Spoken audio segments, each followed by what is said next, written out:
I'm Wendy Brodie. Welcome to YourTown. I'm the culinary host, and I'm with Art of Food. My guest today is very exciting because she is the first woman winemaker in Monterey County and a local gal as well, Marta Kraftzeck. Welcome. And also Scott Scheid is a dear friend and his father, and you've been with Scheid how many years now? This is my 10th harvest this year. Oh, congratulations. Thank you. But how did you get started in all this? You went to Monterey High and... Monterey High, MPC, UC Santa Cruz, and my senior year of college, my mother passed away, and I did one of those 20-something-year-old things, and I left the country with a boyfriend, and make a long story short, I ended up working the harvest in the south of France, picking grapes, and just fell in love with the fact that you were taking one agricultural product and turning it into something else. So I came back and got my master's in viticulture and enology. I wanted to work with grapes, but when I got out of school, because of my age, no one would hire me on the grape side because it's still a good old boys club, and I ended up on the winemaking side, and which I've not regretted because I feel like I'm very well-rounded for a winemaker. I know the grapes, I know the growing seasons, I know mineral issues and nutrition issues, and that a lot of winemakers who only took food science don't know. So it's an industrially creative job. Well, I was going to ask you, or am asking you, about being a woman in the field, and you just mentioned one aspect of a challenge, that they didn't want to hire you for the grapes. And besides being a good old boys club, I mean, what do you do with the grapes in terms of pruning or what? Well, at the time, a viticulturist would look at grapes and determine, pruning methods and different mineral nutritions or spray regimes for the vineyard. But I spoke fluent Spanish at the time, and I still do. But it was just at a time when there weren't many women in viticulture, and even less or just a few more in winemaking. In California, there's still only about 15% of the winemakers are women. We share that in common way back when, but now there are a lot more women chefs. Yes, and I think that's a good thing. winemakers. I think that's a good thing, and now it's not even an issue anymore. It's not even a story anymore about being a woman. It's they think that most women have better taste buds, though, so I think that's something good. And talking about taste buds, do you subscribe to the belief that we begin to lose our taste buds the older we get, or does it just change? And well, I do a lot of teaching, and a lot of people will say, I can't smell that or I can't taste that, and I tell them to go into a supermarket and pick up fruit and smell it like you want to remember it. Smell a strawberry and try and remember what that smells like, and cherries, because otherwise, as we get older, we just tend to think of something smells good, bad, or familiar. And we don't really we can't categorize it like we can when you're a winemaker. I'm involved in a flavor project with a seed company in Salinas, and they doing a lot of tomato work, and myself and the other winemaker involved are really easy for us to pull up adjectives to describe the fruit, the tomatoes. And all the chefs have a really hard time because they say, tastes like tomatoes, smells like tomatoes. But because winemakers have had to use more imagination to come up with these terms to describe wines, I think it's easier for us. Well, speaking of, I've been to some component tastings over the years, and since you teach, pretend I'm your student in a condensed version. What would you want to tell me about the industry, the grapes, the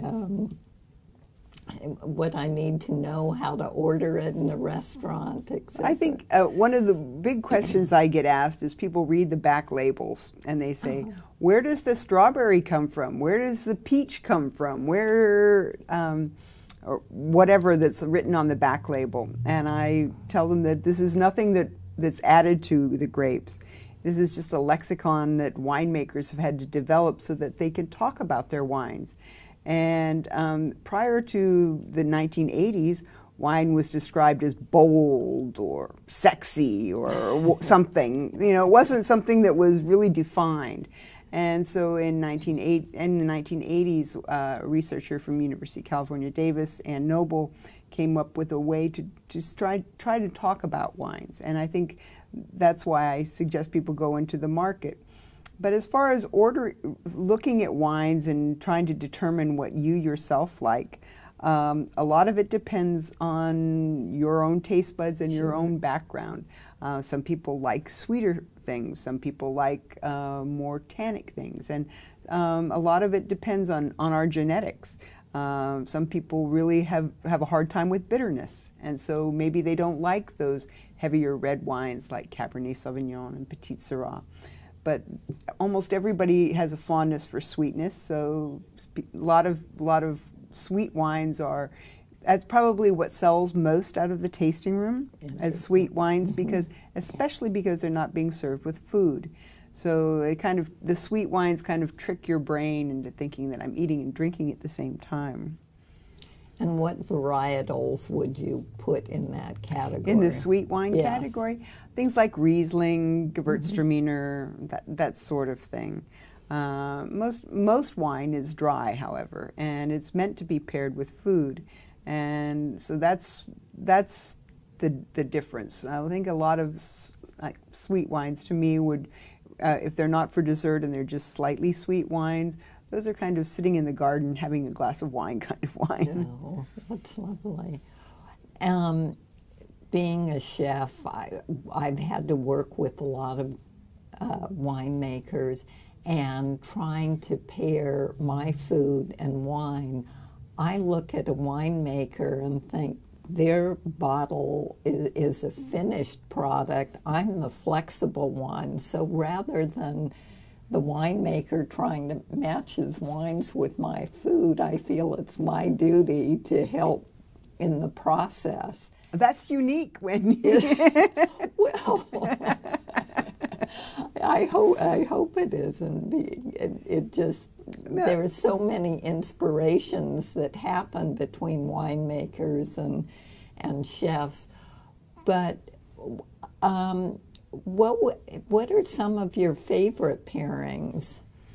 Or classic pairings. I mean, I think one that we could have around here locally, because we have a plethora of both, well, at least in some seasons, is salmon and Pinot Noir. And a lot of people say, well, it's fish, it should be white wine. But salmon is an oilier fish, and it pairs very well with a lighter red wine. Pinot Noir is also one we grow more Pinot Noir in Monterey County than any other place in California. And Pinot Noir pairs with everything from salmon to lamb chops. So it's a very versatile grape. Because Monterey County has, I think, 53 different varieties that we grow. So we have a large a selection of wines that we can make and we can pair with foods, and we could pretty much find something to pair with anything that you wanted to make. Well, that's a wonderful answer. I know when I went to cooking school, and we visited different wineries in Napa, they'd always say, drink what you like, and us hungry young students wanted guidance like Chateau Yquem and foie gras or whatever, yes. and then don't have asparagus or artichokes because that really throws things off. So we're always hungry for a little guidance on or what some of the exceptions, like you mentioned, Pinot Noir with salmon. And I think the worst pairing possible is champagne and wedding cake. And most people don't really think about it at the time, but it is probably one of the worst pairings And possible. what would you serve Well, with your wedding cake? You would want something that was as sweet or slightly sweeter than the wedding cake. Otherwise, you have sparkling wine of any sort is going to usually be very acidic. So that the sweetness of the wedding cake is going to be so sweet, and the sparkling wine is going to be so tart that you would think, oh, well, a sweet tart that's going to balance out. But in reality, that doesn't seem to work that way. Well, another area I wanted to get into, like a chef's recipe, with the wines that you have to make, you're needing to work with all sorts of varietals. And how do you do that? I mean, it's a master chemistry tasting, and how do you determine how to put it together, and how do you make the wines taste very similar year after year? So if we love Scheid Chardonnay, or that we know it's going to be pretty similar throughout the years. Well, Scheid farms 40 varieties, and because I make all the wines for the Scheid label, I get them all, a little bit of everything, which for a winemaker is really fun because you do get such variety. And we are of the inclination that the wine sort of makes themselves. I'm not somebody that feels like I need to intervene a lot. We'll get the grapes, we'll receive the fruit, we'll add some yeast, and basically let it go. And as a good winemaker, you're just kind of watching over it then. But some of the wines have a combination of grapes, so that's the interesting or more challenging. Yes, that's the more challenging part, and that's all done by taste. It's not done by looking at numbers and saying, well, I had a 3.6 pH last time, I've got to have this time. We try to make the best blend possible. And to answer the second part of your question, I think why it's easier for someone like Scheid is because we farm roughly 4,000 acres of grapes. So, for instance, if one of our vineyards, when we're going to put a Chardonnay blend, just for example, if we take a little bit from one vineyard and a little bit from another vineyard and a little bit from that vineyard over here, that will maybe make the best blend. And then maybe the following year, well, gee, that one vineyard didn't do so well, so we maybe won't include it. And so it's easier for us to make a consistent product over time. When you have someone that's very small and has just a very small acreage and they only have 5 acres of Chardonnay, what they get is what they get. And so they're very dependent upon the year and the quality that they're going to get from that year, which is not necessarily the case when you have as much acreage as we do. In Mother Nature, yes. Mother Nature, yes. I was thrilled to find out you're writing a book or teaming up. Can you tell us a little bit about it? I've been working on a book with a friend of mine, Stuart Piggott, who is a fairly well-known wine writer in Germany. He's English, but he lives in Germany. He works for James Suckling.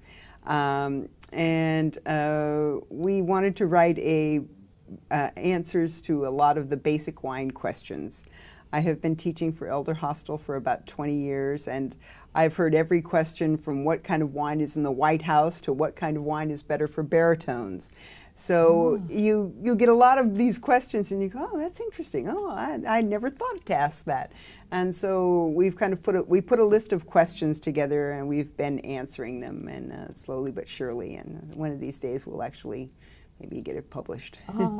Well, you've mentioned a few questions, but can you mention a few more that you might have answers to? Probably the most common question I get asked is, do people still stomp grapes with their feet?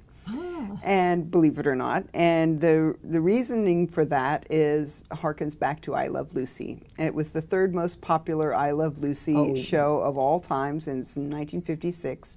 And at that time, the growers that supplied the grapes for that episode wanted someone in the episode to explicitly state that winemakers don't make wine like this anymore. This is just a show. But what it did was make the public think that winemaking was still fairly primitive, even though wine hasn't been stomped by feet in the United States. Well, in most of the world for many thousands of years. Oh gosh, I'm usually I have so many questions going through my mind. What, besides Pinot Noir, what is Monterey County? What are kind of the next levels of grapes or percentages? We grow a large amount of Chardonnay, Cabernet Sauvignon, and Sauvignon Blanc,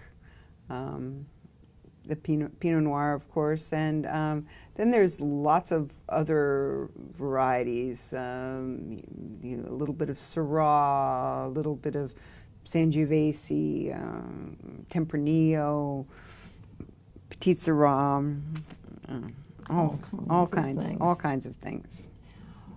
How does the communication work from the field to you, in that you know what is wonderful in that part of the field, since you have so much acreage? Do you get to sample? Do you go to around the vineyards tasting? I do go out into the vineyards. I work closely with Dave Nagengast, who's our director of winemaking, and he, through experience, has determined within we have 11 different vineyards over a 70-mile stretch. So each of those vineyards, he's determined, like, these rows in here, or those rows over there, or like maybe something that's higher up on the hill or something. He will say, those are the ones, I want those to be the rows that we bring in for the estate fruit. And the estate fruit, which is bottled under the Scheid label, is we can farm a little bit differently. We can drop fruit to increase the quality. We can remove leaves to increase light into the fruit. So we can farm. It wouldn't be necessarily financially feasible to do the whole vineyard like that, but we can certainly do a few rows. Oh gosh. Lastly, I'll ask you, what is the nutritional benefit of wine? I have to believe it feels like fermented food. I will always love and appreciate wine. So, well, they think a little bit of alcohol of any kind is good for your heart, whether you take it in a vodka tonic or you take it in a glass of wine. But I think there's much more. I'm not so nutritional as far as health benefits. And there's a lot of the from the tannins and pigments in the grape skins. You can get a lot of reducing of cholesterol, relaxation of the arterial arteries. You can get lots of different things. Resveratrol, which is one of the common compounds that's often cited, about 4 or 5 times more in Pinot Noir than any other variety. And that's the study that they did with the fat, happy mice that lived to be a ripe old age. And so, of course, you'd have to drink about 200 bottles a day to get that dose, but hey, it still worked. Well, there's so much romance and ceremony around it. Thank you for helping provide that, and especially the Monterey County. And thank you for having me. Thank you so much. I appreciate it.